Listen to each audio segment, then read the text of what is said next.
Hey hello മച്ചന്മാരെ, എല്ലാവർക്കും ഏറ്റവും പുതിയൊരു മൂവി റിവ്യൂയിലേക്ക്. അപ്പോൾ നമ്മൾ റിവ്യൂ ചെയ്യാൻ വേണ്ടി പോകുന്നത് 2024 റിലീസ് ചെയ്തിട്ടുള്ള ഒരു കന്നഡ മൂവിയായിരുന്നു ബഗീര. ആ ബഗീര കഴിഞ്ഞ ദിവസം നമ്മുടെ ആമസോൺ പ്രൈം വീഡിയോയിൽ കന്നഡയ്ക്ക് പുറമെ മലയാളം, തമിഴ്, തെലുങ്ക്, ഹിന്ദി ഭാഷ റിലീസ് ചെയ്യായിരുന്നു. അപ്പോൾ ഞാൻ മലയാളം കാണാനിടയായി. അപ്പോൾ അതിനെക്കുറിച്ച് ഡീറ്റെയിൽ ആയിട്ട് റിവ്യൂ ആണ് നിങ്ങളിൽ പറയാൻ വേണ്ടി പോകുന്നത്. ബഗീരയെക്കുറിച്ച് പറയുമ്പോൾ ശ്രീമുരളി, അതുപോലെ തന്നെ രുക്മിണി, വസന്ത് തുടങ്ങിയവരൊക്കെ പ്രധാനമായിട്ടും റീലിലൂടെ വന്നിട്ടുള്ളത്. ശ്രീമുരളി പറയുമ്പോൾ നമ്മുടെ പ്രശാന്ത് നീലിൻ്റെ ഏറ്റവും ആചിത്രമായിട്ടുള്ള ഉഗ്രത്തിലൂടെയാണ് അദ്ദേഹം നായക വേഷം ചെയ്തത്. അന്ന് എന്താ പറയുക, ഒരു ഓറം അല്ലെങ്കിൽ ഒരു ഫയർ സൃഷ്ടിക്കാൻ അദ്ദേഹത്തിന് സാധിച്ചു.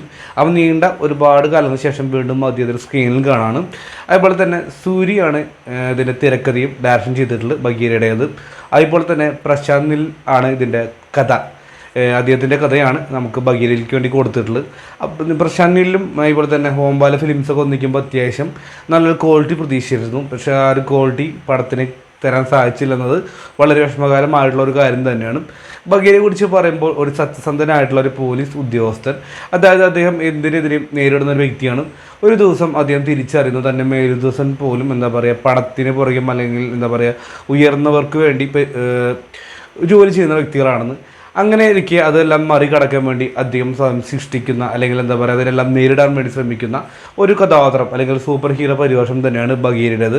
ആ ബഗീര അനീതിക്കെതിരെ പോരാടും, തെറ്റ് ശരിയാക്ക് വേണ്ടിയിട്ട് ശിക്ഷിക്കപ്പെടുന്ന ഒരു കഥാപാത്രമായിട്ടാണ് ബഗീര മാറിക്കൊണ്ടിരിക്കുന്നത്. ആ ബഗീരയെ കുറിച്ച് പറയുമ്പോൾ എന്താ പറയുക, ഒരു സ്റ്റാർട്ടിങ് തന്നെ ശ്രീമുരളിയുടെ ഒരു ഇൻട്രോ സീൻസും കാര്യങ്ങളൊക്കെ കാണിക്കുന്നത് വളരെ സിമ്പിളായിട്ടാണ് പോയിട്ടുള്ളൂ. അതിന് മുമ്പായിട്ട് അദ്ദേഹത്തിൻ്റെ ചെറുപ്പകാലം കാണിക്കുന്നുണ്ട്.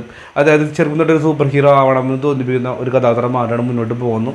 അങ്ങനെ ഒരു പോലീസ് ഉദ്യോഗസ്ഥനാണ് ഏറ്റവും വലിയ സൂപ്പർ ഹീറോ എന്ന് അയാൾ തിരിച്ചറിയാണ്. പക്ഷേ എന്താ പറയുക, അദ്ദേഹത്തിനെന്തും ശരീരം മാത്രമുള്ള പ്രതികരിക്കാൻ ഉള്ള ഒരു പവർ ഇല്ലയെന്ന് മനസ്സിലാക്കിയിട്ട് പിന്നീട് ഒരു ബഗീരയായി മാറുന്നു. അത് ജനങ്ങൾ ഏറ്റെടുക്കുന്നു.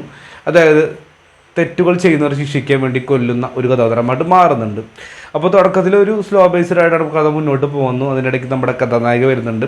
അപ്പോൾ ഒരു കാന്താരിയായിട്ടാണ് വന്നിട്ടുള്ളത്. ഒരു ഡോക്ടർ കഥാപാത്രമാണ് രുക്മിണി വസന്ത് ചെയ്തിട്ടുള്ള ഒരു കഥാപാത്രമായിട്ട് വന്നിട്ടുള്ളത്. അതിന് നായകൻ കാണുന്നു, ഇഷ്ടത്തിലാവുന്നു. പിന്നെ അവിടെ കുറച്ചുള്ള പാട്ടും പരിപാടിയും കാര്യങ്ങളൊക്കെ മുന്നോട്ട് പോകുന്നുണ്ട്. വീണ്ടും വില്ലൻ വരുന്നു, പിന്നെയും പ്രശ്നങ്ങളും കാര്യങ്ങളും മുന്നോട്ട് പോകുന്നുണ്ട്. ഇത് തന്നെയാണ് കാരണം നമ്മൾ സ്ഥിരമായിട്ട് കണ്ടു മറന്നിട്ടുള്ള റിപ്പീറ്റീവ് ആയിട്ടുള്ള ഒരു കഥയായി മാറുന്നുണ്ട്. കാരണം ഈ സത്യസന്ധനായിട്ടുള്ള പോലീസ് ഉദ്യോഗസ്ഥൻ ജോലി ചെയ്യുന്നു, അയാൾ സർവീസിൽ ഒരുപാട് പ്രശ്നങ്ങൾ നേരിടേണ്ടി വരുന്നു. അതായത് വില്ലന്മാർക്കെതിരെ പോരാടുന്നുണ്ട്. പിന്നീട് തിരിച്ചത് തന്നെ മേലുദ്യോഗസ്ഥരെല്ലാം അവരുടെ ആൾക്കാരാണ് തിരിച്ചറിയുന്നു. ഒരു വട്ടം അതിലെന്താ ഉയർന്ന ഒരു വില്ലനെ അല്ലെങ്കിൽ ഉയർന്ന നാട്ടിൽ പ്രധാനപ്പെട്ട ഒരു വ്യക്തിയെ അറസ്റ്റ് ചെയ്യപ്പെടുന്നു, വിട്ടയക്കും പറയുന്നു. പിന്നീട് ശേഷമുള്ള പ്രതികരണം നായകൻ നേരെ ഡിപ്രഷനിലോട്ട് പോകുന്നു. ഇതൊക്കെ നമ്മൾ സ്ഥിരം കണ്ടു വന്ന പാറ്റേൺ തന്നെയാണ്. പക്ഷെ അതിനിടയിലേക്ക് ഒരു സൂപ്പർ ഹീറോ എന്ന് പറയുന്ന ഒരു കഥാപാത്രം തിരികെ കയറ്റിയിട്ടാണ് പ്രശാന്ത് നീലിൻ്റെ പരിപാടി ഇപ്രാവശ്യം കൊണ്ടുവരാൻ ശ്രമിച്ചിട്ടുള്ളത്.